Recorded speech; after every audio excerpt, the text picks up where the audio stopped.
Masih bersama saya Bu Marlo, mari kita lanjutkan pembelajaran. Pertanyaan berikutnya, kalau kita adalah ruh yang sedang diberikan kemasan, kita datang ke sini dipilih untuk melakukan sebuah tugas dalam tanda petik. Oke, saya kasih contoh sederhana. Oh, ternyata diri kita ini berlapis-lapis nih. Jadi kalau saya sebut ini sebagai manusia, ternyata faktor paling luar manusia itu adalah jasadnya. Dan ternyata bukan hanya jasad nih yang kita punya. Ternyata bagian core atau inti dari kita, kehidupan kita itu adalah ruhnya. Oh, minimal sekarang kita udah tahu nih, saya punya jasad dan saya adalah ruh. Saya adalah ruh yang sedang diberi kemasan jasad untuk menjalankan tugas. Nah, gitu kira-kira. Pertanyaan berikutnya. Di mana-mana penugasan itu pasti ada satuan waktu. Pasti ada satuan waktu. Nggak ada penugasan yang selama-lamanya, nggak ada. Maka itulah kenapa hidup selalu dibatasi dengan yang namanya kematian. Kenapa? Karena kematian itu adalah ambang akhir dari penugasan kita. Setiap kita punya batasan waktunya masing-masing. Maka nanti akan kita bahas lebih dalam tentang waktu, betapa pentingnya sadar akan waktu gitu. Karena kita sekarang lagi bergulat dengan waktu. Nah, sekarang yang jadi pertanyaan berikutnya, kenapa perlu ada kematian? Kenapa sih manusia harus mati? Nggak hidup aja terus. Kenapa harus dikasih waktu? Karena semua penugasan pasti akan dimintai pertanggungjawaban.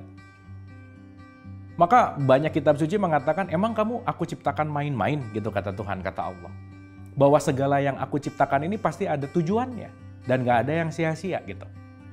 Meskipun nanti kita akan mengerti kehidupan ini juga disebut sebagai permainan. Tapi permainan yang tidak bisa diisi dengan main-main, itu poinnya. Nah, sekarang pertanyaan berikutnya lagi, kayak ini banyak nanya supaya kita bangun nih gitu. Karena biasanya pertanyaan itu menggugah kesadaran. Dan supaya kita sama-sama bisa saling belajar gitu ya kira-kira.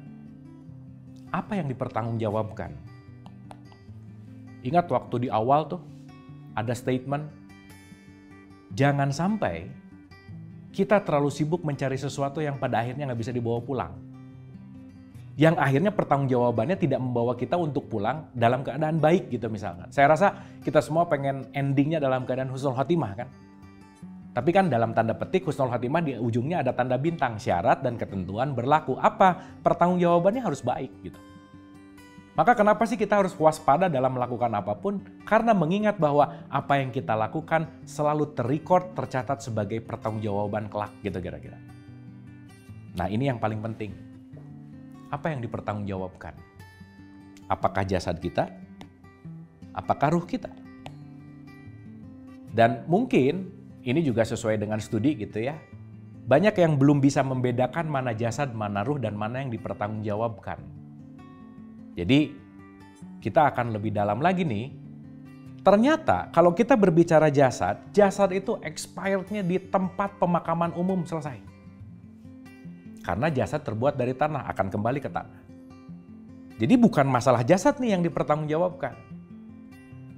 Karena waktu kita bahas software dan hardware, tangan ini melakukan sesuatu bukan karena kehendak tangan, tetapi kehendak software yang mengendalikan tangan.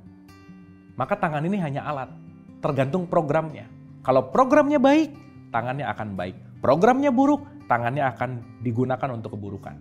Maka selalu ada dua mata uang gitu. Ada baik dan buruk dalam sesuatu gitu.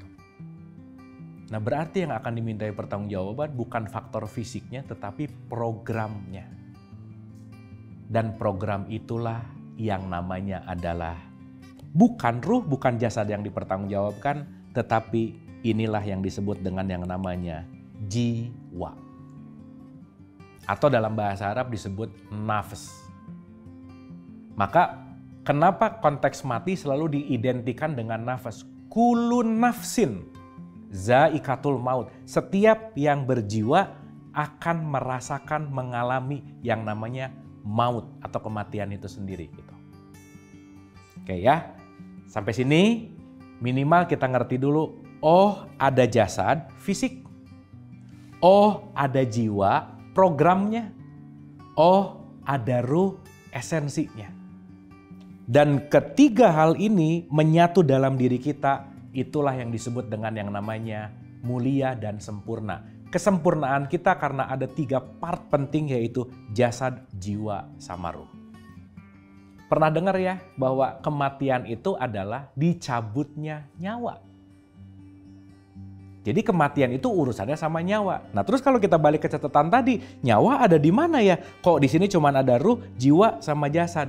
Ternyata yang disebut tekan dengan nyawa atau senyawa adalah perpaduan antara ruh sama jiwa. Itulah yang disebut dengan yang namanya nyawa. Maka kalau orang dicabut nyawa, dia meninggal. Tapi kalau jiwanya aja yang dalam tanda petik dicabut, dia bisa dalam keadaan tidur. Maka setiap malam sejatinya kita mengalami kondisi di mana jiwa kita sedang digenggam oleh Yang Maha Kuasa, oleh Allah atau oleh Tuhan. Maka waktu tidur program kita nggak nyala. Maka nggak ada orang yang bisa berbuat jahat, nggak ada orang yang bisa berbuat baik dalam keadaan tidur. Gitu ya. Pada tahapan ini setidaknya kita ngerti dulu, oh ada jasad, oh ada jiwa, dan oh di situ ada ruh.